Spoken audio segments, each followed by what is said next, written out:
And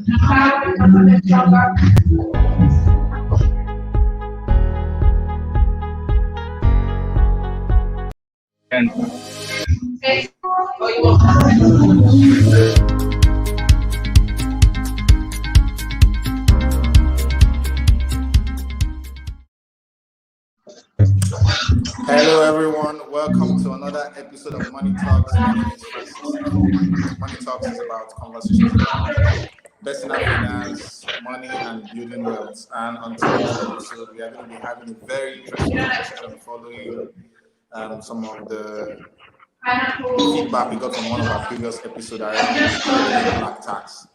And I have two amazing people on the show today to help us drill a bit more into this topic. I'll allow my guests to do a bit of intro about themselves, and then we'll jump right into the topic.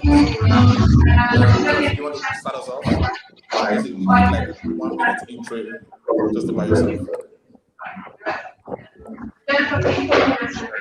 was that my cue? Okay, great. Yeah. I'm Okpata.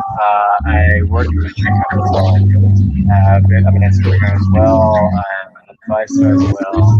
So startups and funds across emerging markets, especially in Africa. I mean, we're basically seeing out there crime, but everywhere at the same time. The bug is everywhere, so but yeah, it's nice to be on the show. Okay, so TK. Yeah, hi everyone. My name is TK. I am an innovation advisor as well as a management consultant. I do a lot of work in the entrepreneurship ecosystem, a lot of stuff around understanding how to improve supply side of the employability equation as well as demand side, which is basically basic speak for increasing jobs and increasing the ability of people to get jobs, basically. And I do this with a number of DFIs, and it's a pleasure to be on the show. Okay, awesome. So with that being said, I'm going to just jump right in. We wanted to talk about black tax, right? A lot of people know that obviously is a interesting and dedicated subject matter. So hopefully we're able to go a bit deep into the conversation to explore how people's personal finance and maybe like how I think the first question I wanted to ask is what has been your own experience with black tax? Right? Have you had does that even, because not everybody has that experience, right? Have you had any experience dealing with black tax? And sometimes, right, a lot of the time, maybe a way to also set context is people sometimes assume maybe it's just within family, right? Or even with family, sometimes it might even be like extended family, right? In that sense. And that expectation that comes how have you had that experience personally? Josh, should we go first? Do you want me to take it? Okay. I think with black tax, I've been both a beneficiary and a distributor of black tax, because the reality is we come from an environment or culture that encourages collaboration, that encourages the communal, the collective grooming of people. If you look at the whole Igbo apprenticeship model, coming down to the whole communal living, I think at least for where I come from, it's something that's encouraged. But also, I would have to say that I've been a beneficiary of it, and it's been positive and negative, so to speak. And so I can take it from both sides of the divide. I think as a beneficiary, growing up, definitely there were opportunities to access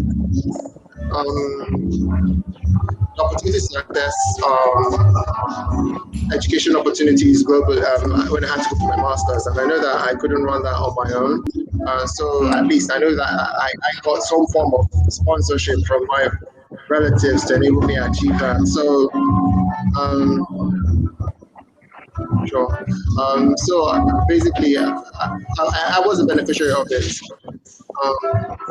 And so I think for me, there's a positive dimension to it. But even from a distribution perspective, I've had a number of relations who've had to reach out to me, and I've had to like pay it forward, so to speak, and support other people within my community or extended family in providing economic value. So yeah, so it's been positive. I think the downside to me is there's been quite a lot of work around. There's been a lot of it can get overwhelming.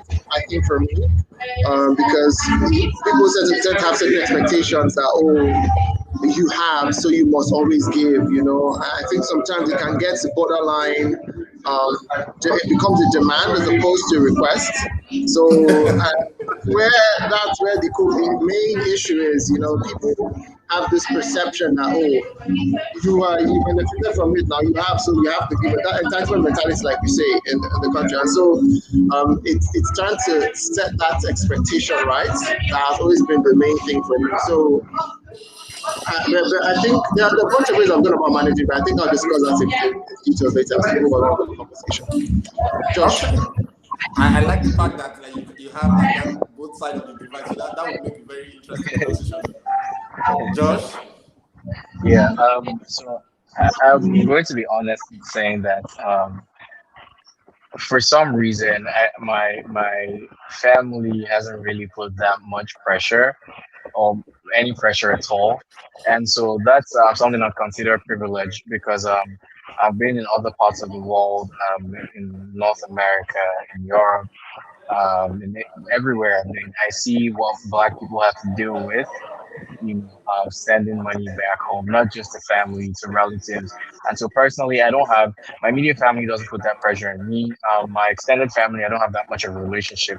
But where I will say I experienced black tax is, the way Nigeria is structured. There's other people who are not really family, but Their family as well. family, exactly. So that's usually where the pressure comes from. Thankfully, it's not as insane as probably yourself, Francis, what TK might have experienced, but it's been there.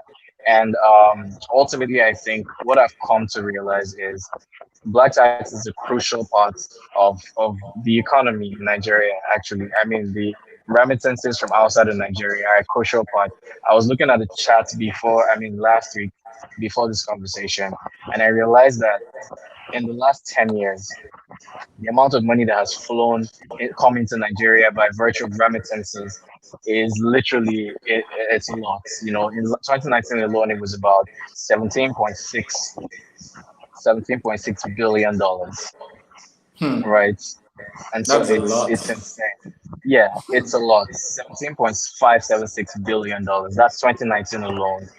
And 2020, I don't have the numbers, but it might be around the same range or a little less because of COVID. But that gives you an idea of what the expectations are. And so this is literally driving an entire aspect of the economy. So for me, my experience has been, there's been pressure. It hasn't been do or die pressure, but at the same time, it's existed. And then I think as a black person living abroad, something you come to deal with is the reality that your money is not just yours. You know, there's this saying in my village that it takes a village to raise a person. And so whether they contributed to your raising or not, once they see you That is the as interesting up part, there, right? once When they they see are you when as they up contribute there, to the raising. exactly, like TK spoke about entitlement. Once they see you as up there, like, yes, we need to have, a fraction of the cake. And so they start to, I open Facebook and there's relatives who are in my DMs like, yo, bro, what's up? Like, yo, what's up?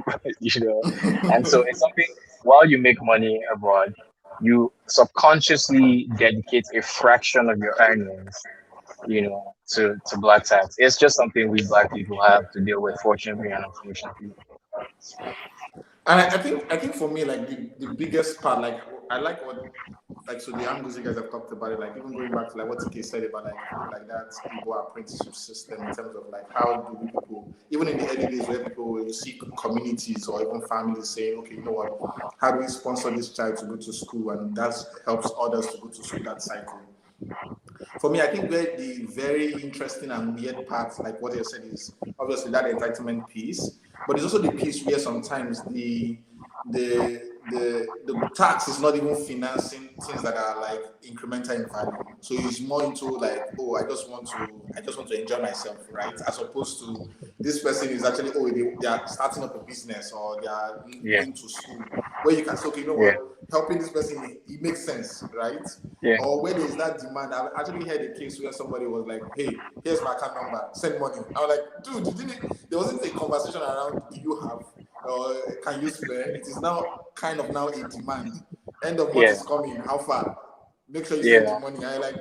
You didn't even ask me how I'm doing or have you eaten? Are you okay? I just was telling me this is a demand on my money. Does that really matter?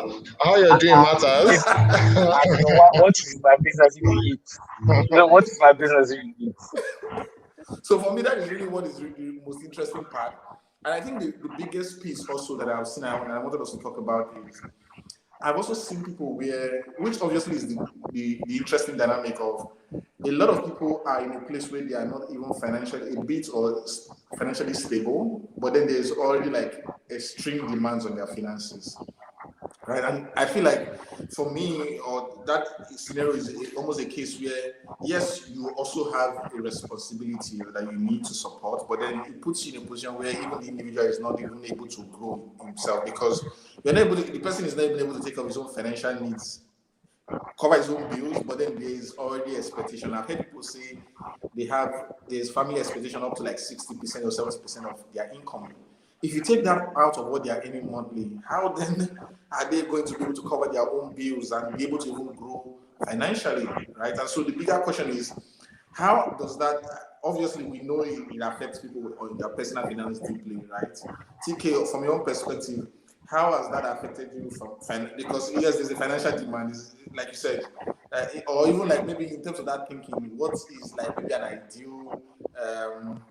ideal budget, like what Josh was saying about like dedicating a certain part of your budget is okay, you know what, this will go towards this kind of demand, but how do we manage that, especially the kind of impact it has in finances, and considering that those demands I've seen cases where those demands are literally putting people in places where they can also grow financially. So how do you find that balance with, yes, there are legitimate demands sometimes where you need to support, but then you also don't want to do it at the detriment of you being able to grow financially, because if not, it's like nobody in our family is able to really, really move forward significantly because everybody is really almost struggling in that sense. Yeah, TK, I think that was the record that you TK, you want to go? You want to take that?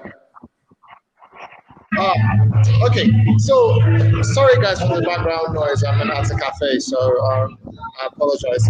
But okay, so that was the question. How has it affected me? I think that was the question. And how have I been able to strike that balance between creating value and basically participating in this? How do I do it? I think for me, it's had a huge impact on me. Like I said, positively and negatively in terms of. And I think it's important, and I think it's relevant, right? I think black tax is a major reason why a lot of economic value is being created. I think it's a major reason why a number of people get to have proper education and are able to create value in the economy and the country that we come from. So I wouldn't say, I'm not going to overbash it. In fact, I wouldn't bash it per se. I think it's a very, very relevant, given the Nigeria we are in, where part of my saying, you have very few things work, and I'm sure this is me putting it mildly, right? So given all of that, I think it's a very important part of our economy. It's very important part of our community. The issue is striking that balance, between creating value for the community and having enough for yourself. And I think there are a few rules that I tend to follow. For one, firstly, I have a budget for this. You have to earmark a budget for it. Say you're earning 100K per month, you can say, okay, you know what, I'm marking 30% or 20% or even 10% say for specifically for black tax. And anyone who makes a request, I would take out from this, and then I've apportioned That pool. Yeah. from that pool. You understand? I've apportioned. Now, if you come to me for something afterwards and I don't, and I've exhausted that pool, I'm sorry, I really don't have that much right now. I can't help it. Now, there are emergencies that you like, you know what, you have to create value. And you can have an additional percentage, maybe another 10% for emergencies, because there's no hard and fast rule, but you can have that portion and say, okay, you know what, any additional emergency, I'm happy to do another 5% or 1%, or I want to do it on a case by case basis. Again, I would always use myself as an example. I know one of my uncles had to make a significant contribution for my master's when I was ready to go. And there wasn't a lot of money lying around. And I'm sure that it took him quite a bit to make that money available. And if we're going from an apportionment perspective, he might not have made that money available because he had a lot of expenses. But he did that. And here I am today, So I'm not going to sit down here and say, okay, you know what, if an opportunity presents itself to help someone and I have the money, but it's going to still, it's above my allotted amount, I will have to make that investment or, make that contribution. Now, another thing I'll do, I think is important to do is to set a very clear budget, then you don't want to let anyone know how much you earn. If they know how much you earn, bruh, or you're on your own. Because they're concerned, they are budgeting on your full salary. So it's very important to keep that private, because people, you might think it's a testimony. You're telling, I've had to learn that the hard way. Thank you, Jesus. You are sharing the salary figure. Like, hey, family, come on here. From A to B, hallelujah. Everybody's like, okay. Brother Tochukwu, there is this. That's Brother Tochukwu now. There's iPhone 12. No, I don't look at those ones. iPhone 12, that's your business. That's a luxury. That's your business. I have no interest in that. I'm very pragmatic of even the kinds of projects I contribute or the projects I allow myself to get taxed for. I'm not going to allow myself to get taxed because you want to go on a holiday or you want to go and digest or have some fun somewhere. No, that's not. I think and we need to be clear about it. I think that's another thing we need to consider. What kind of activities are you going to fund through this tax? You also have to be very particular, clear yourself. It doesn't have to be. They don't have to. You're clear on these are the things I will finance, these are the things I will not finance, and you keep it moving. Josh has something in his mind. Josh is pointing. Yeah. I have something slightly different from what you're saying. So, first of all, I'll come back to the question, but the first thing I was gonna say is that is when you say, well, I'm not gonna finance this or that. That's when you're fortunate and they tell you the truth, right? I've had a cousin who reached out. He was like, "Oh, I have these needs and that's cool." Okay, cool. I don't really do this, but let me just send you this amount, sizable amount of money. And if I was even in the middle of, Nigeria has for the last maybe year or two, it's been tough sending money to Nigeria. So I probably even had to take a float from a friend and then send the person US dollars because I couldn't send her. And then you go on Instagram, like a few days later, it's the weekend, and my guy's lounging. It's like, yo, what do you do? He's turning up, he's balling his voice. Now, there's a bunch of assumptions we can make here. It could be a coincidence, or it could also be your money, and very likely that it's your money, right? So, because the way people spend money that they did not work for. Right, and so I looked at that Instagram video. I could see it all over, and of course, I just went there. I was like, I commented. I was like, "Hey, Bola, Bad guy." So exactly. So we know all these things, But of course, he never came back to me to ask for anything. But then, addressing the question itself of how it affects my personal finance, I think that I would say there comes a time where you need to draw a line and be selfish. I've personally noticed that a lot of Nigerians who live abroad, they, especially, let me speak especially from people of Igbo extraction. I can't speak for all tribes because I don't have that context. I won't say I have that context, Context. Yeah. but at least Igbo extraction, a lot of them get married late. And I mean, marriage is just one way to classify it, but let me say it this way: a lot of them get married late. And when I say late, of course, there's no early or late time to get married. But why I say late, in the sense that they get married in their late 30s, early 40s. Reason for that is the average Igbo man is thinking is my family has to, step up. I'm abroad. I need to elevate my family. I need to build a house in the village. I need to buy my father a car. I need to start a family business. So there's so many demands from back home, and so this guy spends 10 years of his life working his ass off, just to better up his family. And then by the time he's due to get up, he's already in his 40s and he's like, oh shit, I'm not married yet. Sorry, pardon me. Being a little uncensored, but he's like, I'm not married yet, so maybe I should go get married. And marriage is just a reflection of what I'm trying to say. So you find out that people go hard for their families because they feel my family, I owe everything to my family. At least that's the socialization, that's the way we were raised, family first and all of that.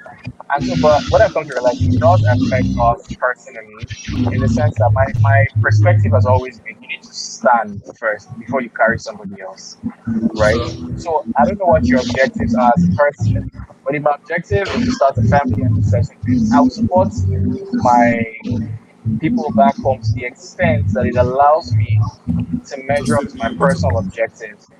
There's always time to support people. There's a friend I had, she would earn like let's say 500,000 naira a month, 400,000 will go to her family every month. And as long Whoa. as they knew that she was no legit, she was the first daughter, and as long as they knew that she was willing to put out that much, there would always be needs. And I told her one day, look, God forbid, but if you ever die, pass on, the families will move on without you. You're not the True. only child. There's like over four other kids, right? The family will move on without you. Yes, they will mourn, they'll feel sad, but they will move on without you. You need to build a life for yourself. I mean, there will always be time to support people back home, right? So know where to draw the line. My own mantra is try to enjoy life. Well, how they finish? I think I like the way you approach it, which is, and I think that's also the same kind of thinking I have in terms of yes, you want to support your people, and I think like one of the things you said is when you've now made it like a consistent monthly habit, so it's like every month is coming out, right? Irrespective of whether Yeah, they are asking you or not, you are sending it. Obviously, I have that same belief like for like your elderly parents, right? So like your mom, your dad, your parents, they are obviously a bit more older. You want to take care of them. You want to obviously give them something to be able to take care of themselves, irrespective of whether they ask or not. But the younger ones, dude, hustle too, my brother. You also need to hustle, yeah, right? And I yeah, will obviously support things that are related to your hustle, but I can probably also put you on payroll where you then become comfortable. Because me, I'm hustling. You can't now be, I'm now your salary, I'm now your steady paycheck that you're getting month on month. Because, like you said, if anything happened to that lady, she lost that job, they will probably be okay. And that's the one biggest reality that strikes a lot of people that, oh shit, even when if I'm not able to meet this demand, they will figure out a way without me, right? So yes, when there are critical projects you want to support, you want to put you want to put as much resource behind that because you know this also will help this person stand and uplift a lot more other people. But like you said as well, how do you then also ensure that you have that clear line drawn? Because one of the biggest part of it, like what TK mentioned, is the entitlement that stems out of it a lot, right? So somebody asks you, say, hey, I need money for stuff like this, and you like what TK has mentioned. Let's imagine you've exhausted your budget. Even personally, even if you wanted to go to extremes, you honestly do not have, right? And you're saying I don't have.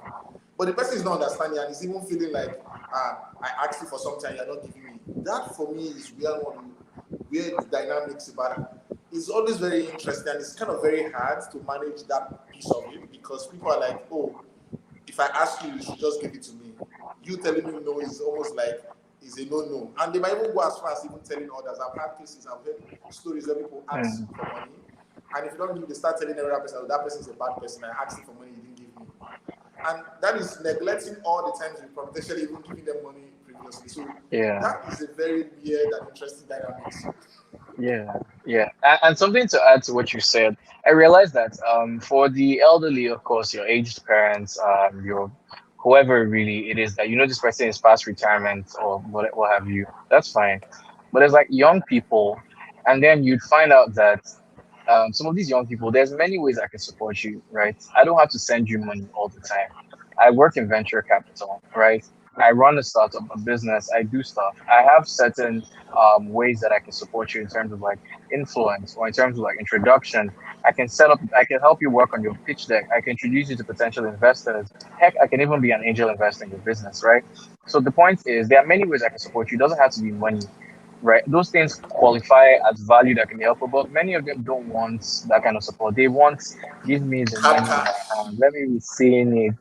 Let me be seeing the cash. And that's unfortunate because it will be more beneficial. Like I think it was Tiki who was saying, when you have a business, and you were also saying, when you have a business, I'm happy to support. I'll put you front and center. I'll speak about you, introduce people who can fund your business, patronize you.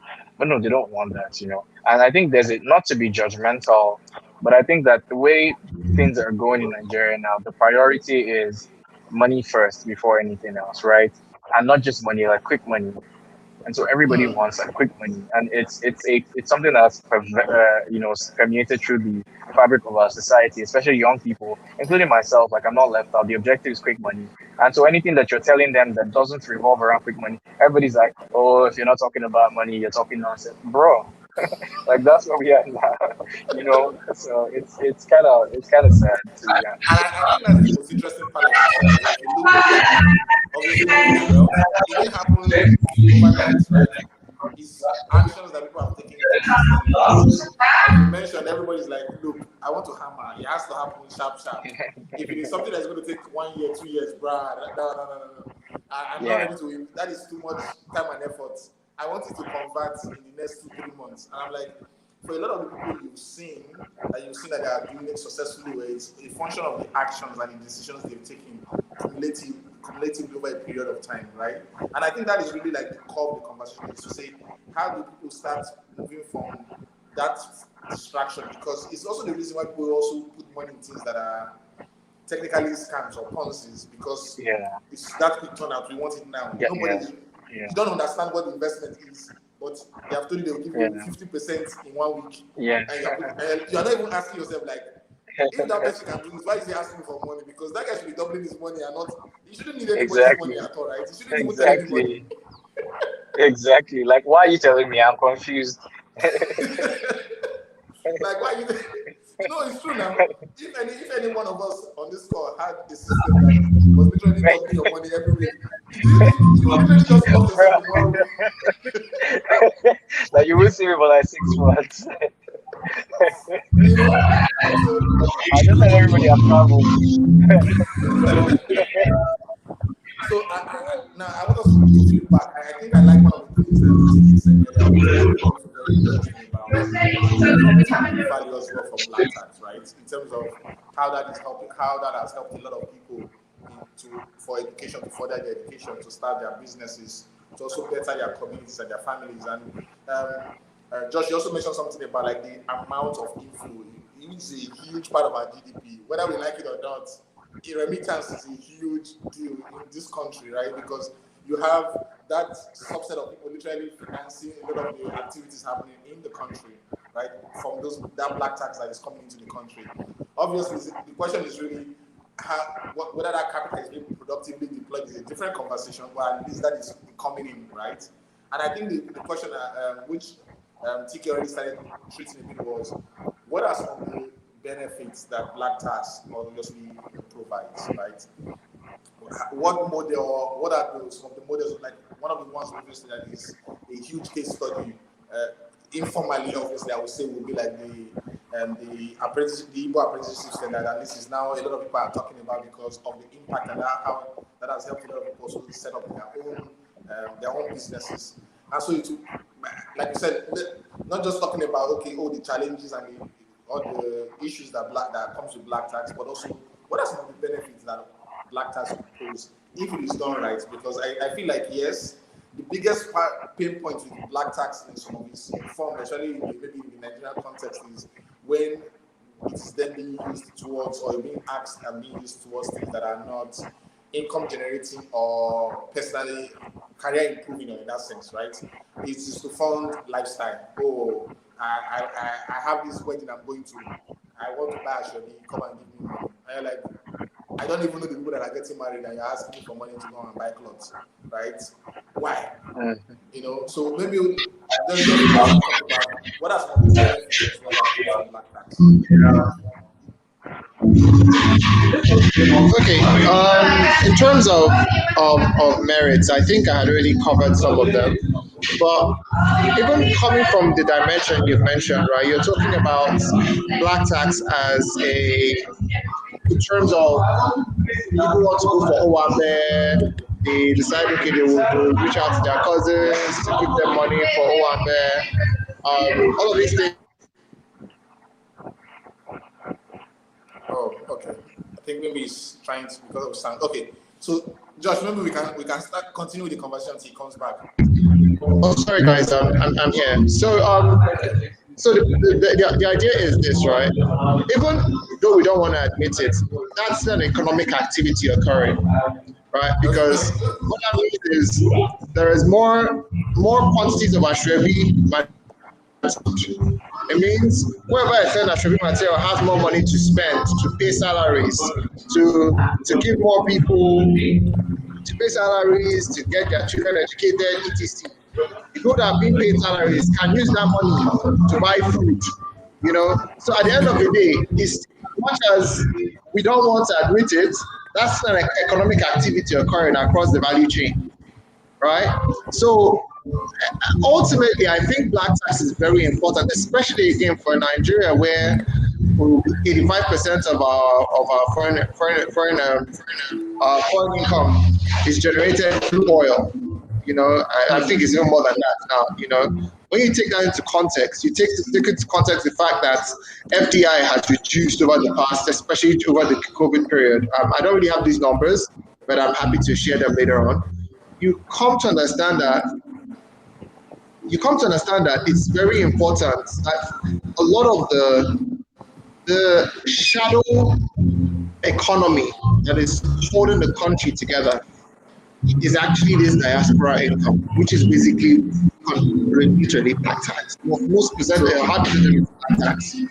That's the amount that's holding us together. And so when you take all of that into context, you see that there's more merit than demerits in terms of black tax. Is there an adverse effect on us? Yes. Would we get occasionally scammed by some of the wrong people? Yes. But what it still means is that more value moves into the economy. And it means more people are able to create a living for themselves. Because even where you have the person leverage the money effectively, the person's going to generate income for themselves.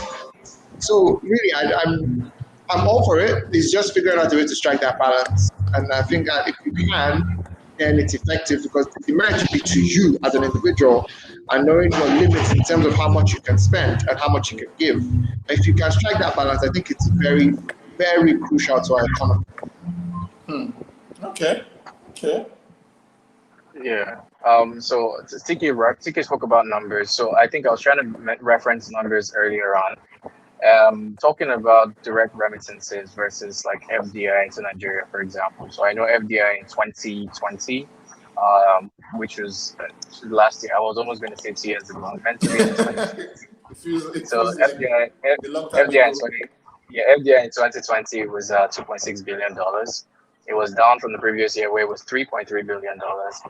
In the last 5 years, between 2019 and 2014, FDI in Nigeria comes to about a little over $16 billion, right? That's for huge.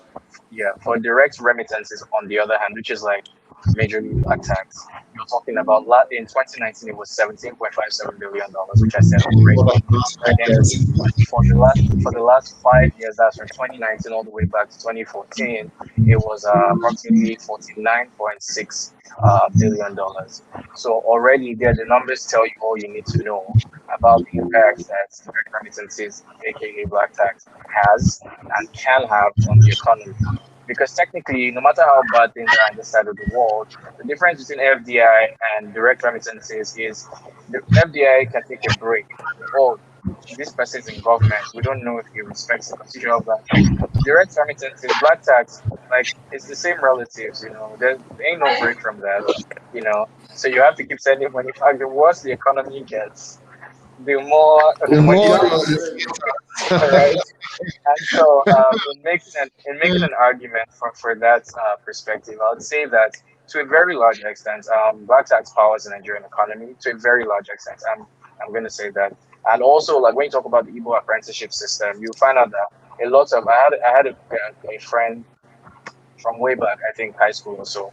And you realize that he had all through his family, all of their family members were outside of the country. Some were in the US, some were in Turkey. And so they were sending money, setting up like local businesses. Igbos opening shops. They had a bunch of shops in Onitsha. They had a bunch of shops in Aba. They had a bunch of shops here and there. They were funding those shops for monies they were sending back home. And gradually they trained a new generation of well-to-do people in that family. It's like Nnewi in Anambra State. Nnewi is, I mean, arguably one of the places with the largest per capita income of billionaires in Africa, right? And the concept is simple: Igbo apprenticeship system. Somebody works hard, maybe he's abroad, sends money back. There's a trade in the family. They keep supporting that trade. If there's materials to be sent from abroad, one of the family members sends it. They sell it. Simple economics. Sell it, make money, and at the end of the day, they grow, the family, and ultimately they teach each other stuff that they need to learn. And it's just a cycle. People are growing as people in terms of their capacity to do business. There's more profits coming into the business. There's more people being trained. There's more money being made. A lot of this inspired primarily by the black tax being sent back home, and of course, implemented the people apprenticeship system. So from that perspective, yes, there's a lot of merits. I see it all over the southeast, at least, and I'm sure there's other places as well. Awesome. There's a comment, although it's cutting out, maybe it's because of the length of the text. He's saying it's good to know the value of valuable networks and the role of mentors in that space other than cash. However, managing finances and trying to sustain business are two completely so I'm not sure whether it's a question or just a comment. I think it's more a comment than a question, which is more around as much as possible, you need to have some sense of stability yourself to be able to support a lot of this, right? Because, like you said as well, even though yes, you need to power all of that, you also don't want to. You want to also be sure that if anything happens to like your primary source of income, you are not part of that pool. Also, not looking for that tax to survive in that sense, right? So I think it's finding that balance in that sense. Um, so I think yes, we've spent a lot of time talking about like some of the challenges, some of the benefits as well. I think just to wrap it up, then I think we've touched on it a bit. Will just be how do you then manage that expectation? Because sometimes realistically, you can't do anything about that situation at that point in time, even though maybe it's a valid request, but financially you might not be in the place to to be able to help at that point in time. How do you manage that expectation? Sometimes it's not even a valid request, but you don't see it as, you know what, I don't see a reason why I should be doing this because it doesn't make sense to me. But obviously, it's important to you. How do you manage that expectation in such a way? Because also they are like part of your network. There are people that are either directly, like I said, either it's family or friends that are now like family, right? In such a way, it doesn't now feel like, oh, this guy is a bad guy. Like I asked him for something and he's not helping. How do you manage that expectation that comes from that request when it happens? So let's flip it this time. Let's start with Josh. Yeah, I feel like I would know because because I think that my position in this is ultimately, unfortunately for me at least, I've come to terms with the reality that not everybody will see you as a good guy, right? Some people will, you can never really impress everybody in that way, True. No especially matter as it how you concerns. try. Exactly. Some people now you send them 20K, they will say a whole me 20K. What will I do with 20K? Okay, send me the money back. you know.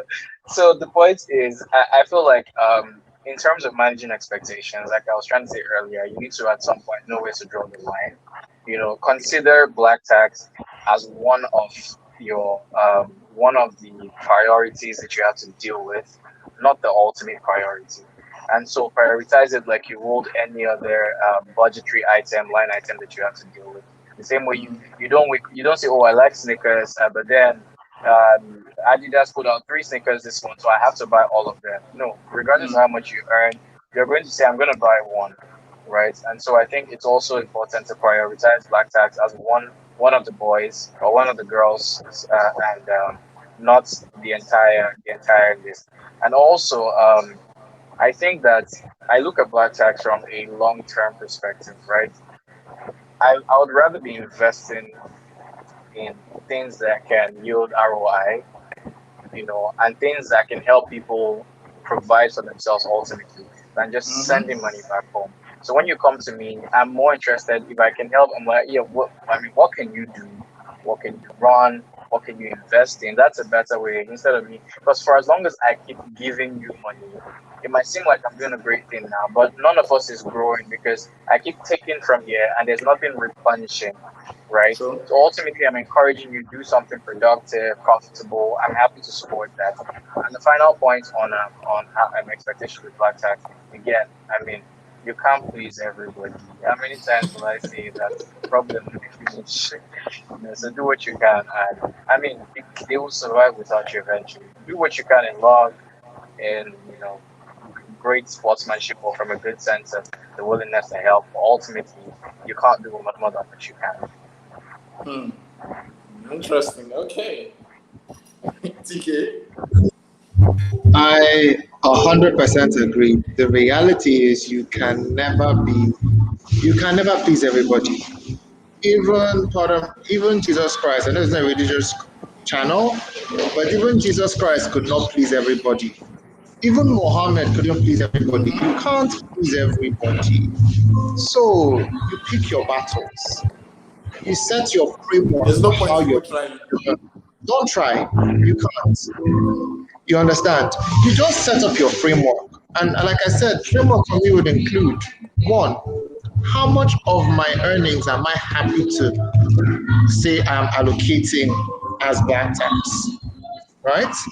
Primary allocation and emergency allocation. I can say, okay, you know what? I know that I want to give 30% or 20% and allocate that and have the emergency allocation.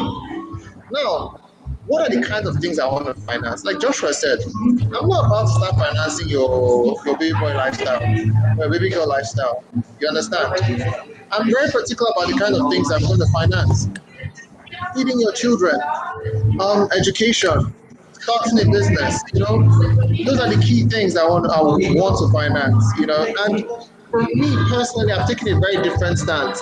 I've flipped it now because previously it was okay on a case, oh, whatever happens. I now want to take a more proactive approach to it now, in the sense that I'm looking out for those opportunities that enables you to learn how to fish and not doesn't force you to me to give you fish, so to speak.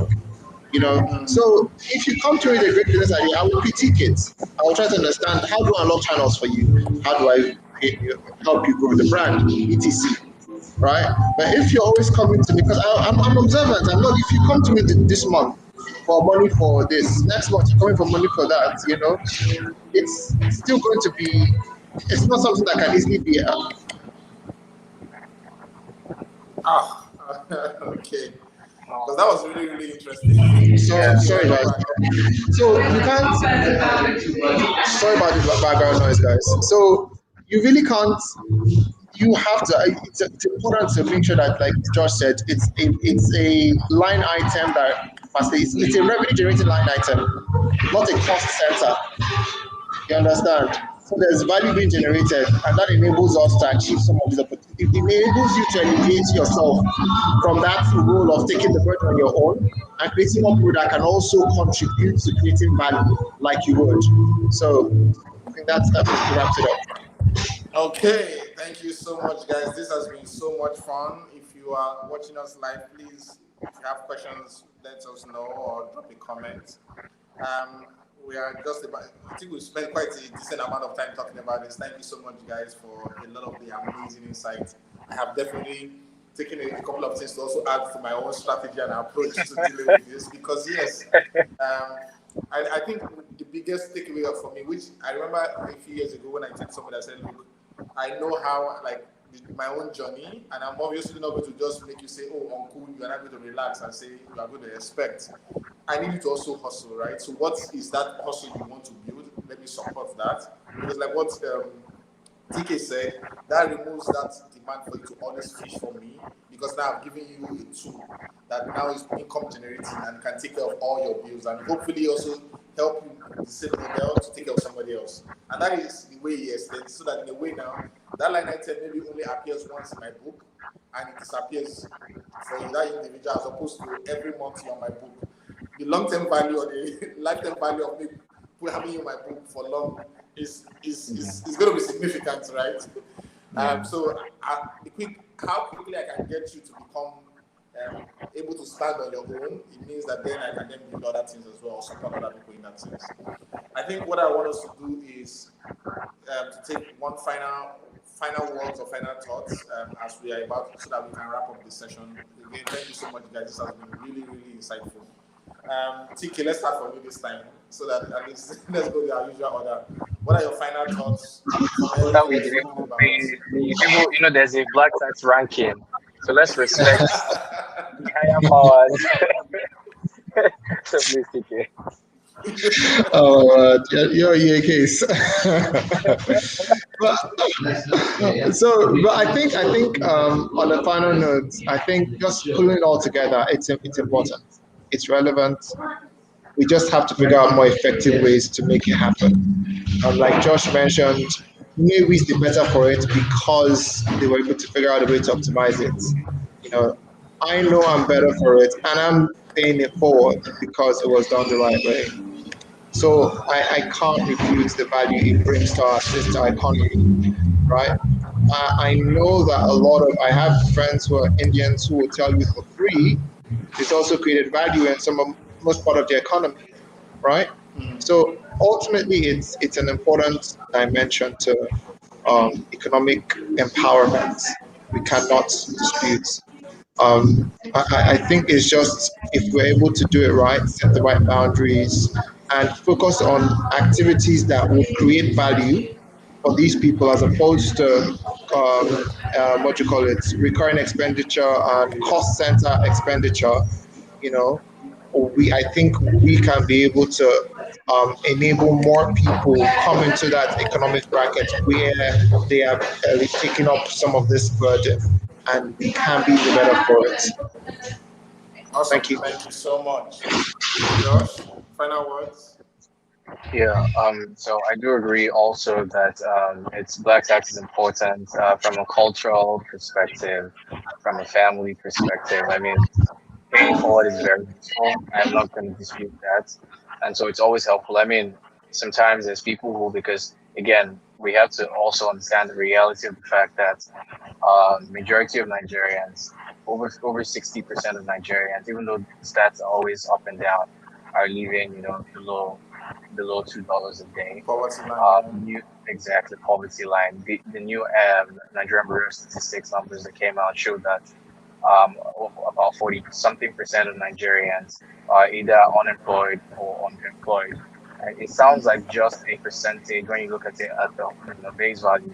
When you think about 42% of 200 million people, that's over 150 million if my math is still good, or maybe in that range. So think about if you're being either unemployed and underemployed. And when you think about the fact that the minimum wage in Nigeria per month is, I don't know what it is now, 30,000. 30,000 naira. Yeah, 30,000 naira. So that should tell you when they say somebody, these are employed people. So when they tell you somebody is underemployed in Nigeria, you might as well consider that person unemployed, by any understanding. People who work in McDonald's in the States or anywhere in the world, really, you're doing minimum wage. It might be, even if it's $9 an hour, right? You're definitely better off than somebody who's on the Nigerian minimum wage. So when you put all of these things together, and the fact that for FDI, like I've cited, in conversation, FDI is a third, literally a third of the direct remittances that come into Nigeria. You understand why black tax is important for helping families and people at least earn a decent living, sustain decent living, keep the society reasonably sane and safe, but also like drive the economy. So definitely it's important. However, I think the challenge becomes how to find the balance between providing that support that's much needed, and growing your own personal or working towards your own personal financial objectives as well. And so, like you said, like TK has said, have a budget, plan for a percentage of your budget to be, sent to the people who need it the most. Especially, I mean, priority should be for people who are going to invest it. But of course, you cannot really do it with the emergency situations and the school fees and stuff like that. But as much as possible, budget for things like this, and then keep it to the side, and chase the rest of the objectives that you have. Because, like I said earlier, you can only help somebody or carry somebody when you're standing. So, in the great words of Sir I think that's Josh, the biggest part. I will pass on that note. I mean, Because You even know, when we only do the effectively helps something, properly so something carry. I interesting have to what to Josh, okay, sorry, go throw in on. something there. Go ahead. I just want to add to what Josh was saying. You were saying that unemployment, right, is taking into consideration what you consider unemployment. Some people get to earn probably around lower than 30,000, correct? Um, I was doing some work in a state government in Nigeria recently, and it was brought to my notice that a director, I repeat, a director's basic salary was about 50,000 in this state. Director. A director's basic salary. By the time you add per diems and all, this guy's salary is probably not more than 100,000. Now, can you even consider that effective? How much is what's that going to buy you? When you take into consideration high inflation rates, CPI and all of that, it's ridiculous. And these are the people we are considering to be even employed and gainfully employed. So when you take all of that into context, and I'm sure if we are able to get the numbers of people who earn below 100,000 naira, the unemployment rates might drastically jump to almost 80% or 85%. And when you take, so if you look at that in context, how much is your child's school fees? How much is your rent? When you take on, how do you then I mean, expect that okay, director? 5%. We saw some numbers where they said recently, only 5%, under 10% of Nigerians have 500,000 and more in the bank. Exactly. It's insane. The only thing one of the major things, like we've rightly mentioned, holding us together is that, like, holding us up is that black tax. Because really, when you have people who are supposed to be gainfully employed, earning the kinds of amounts that we are hearing them earning, and the federal government and state governments are the highest employers of labor. So when you take that into context, if we factor that into the compensation system, bro, I know somebody who was a director, who retired as a senior director in Lagos State as one of the highest paying ministries, and was earning below 500 at retirement point. So That's like maybe like 50 or. And this is Lagos State. I know people in other states, in Anambra, Enugu states, retired directors were earning 300, 200. And this is when these people are paid salaries. There's states that are owing pensioners for 3 years, owing them gratuities for 3 years, 4 years. There are states that are owing salaries for 2 years. I know a particular state in the North Central, they haven't paid salaries for 3-4 years now. So. And people okay. That's so if we so you can see why it's crucial. If you take that out, our system is going to crash. Without a doubt, we'll go into anarchy. Because people, the degree of hunger in the land. Inflation. You see, food prices are skyrocketing, right? Every single month, the price of items are. I think there's a current debate ongoing now about fuel price hike that is also supposed to happen. Oh yeah, that's another thing. So it's going to be really, really interesting. Every single day, there's all of this increasing in that same speed at which inflation is happening across the board, right? So it's very, very wow. Okay. Okay.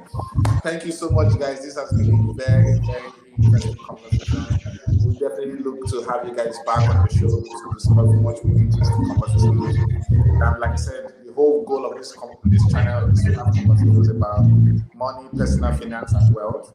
Because one of the biggest things I have realized over the past months and year is most people in most homes, there's no conversation about money, right? You see the man or the parents just struggling, and kids in school were not taught about money, right? You come out, and maybe the first time you start working is when you realize, oh shit, now you understand why the cost of rent. Now you have to buy stuff in your house. You now start realizing, oh my god, this things cost quite a lot of money because you are isolated from all of this, and you didn't really know how to budget, how to spend. They were just giving you allowance and you were enjoying your allowance, but now you are a custodian, you are responsible. If you don't manage that money properly, you are in trouble. And there's a lot of responsibility, not just like you said now, not just on you using that money for yourself, but then using that also to take care of people around you. And then as you grow up the ladder, you become more successful, the demand expands, right? And if you finally maybe have family, you then also have like in-laws. So there's a lot more dynamics to it as well in terms of that demand structure in that sense. So it is very important that people are able to have conversations about what are the things people are doing or ways and strategies that people are using to manage their money better. Because I have seen over and over again, even people that are working in and are earning very decent figures, earning good incomes, struggle with their finances. You look at them and every month, they literally don't have anything left. And I'm like, at this point in your life, you need to have that control because like what Josh mentioned, if anything happens to you, well, let's say that job, you lose that job, then you're in trouble. I remember I was talking to somebody and I said, I remember a few years ago when there were a lot of the banks did a lot of retrenchments, right? And a lot of the bank, it was like, they never expected it, as they would say, they never expected it because they were like, oh, I'm always going to be this bank job, it's growing. So a lot of them took out loans. They were in very expensive houses that they should not probably even be living at that point in time because of what they were earning. And immediately they lost their job, it was a problem because they couldn't fund or sustain that lifestyle. There was a lot of depression.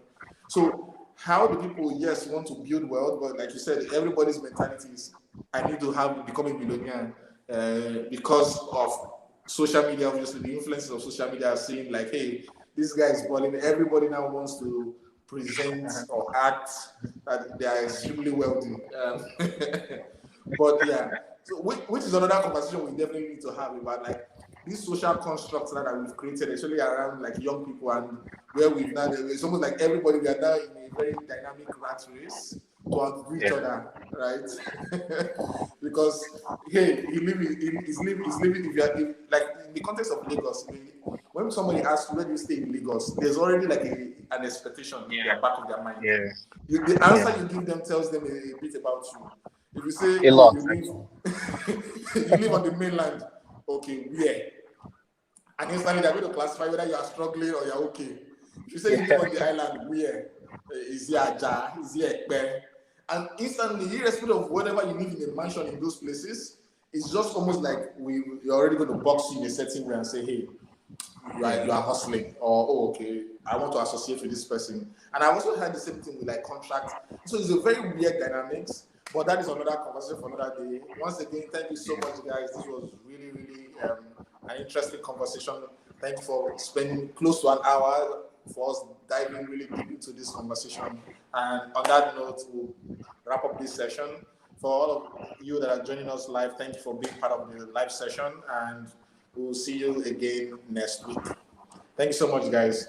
Bye. Bye.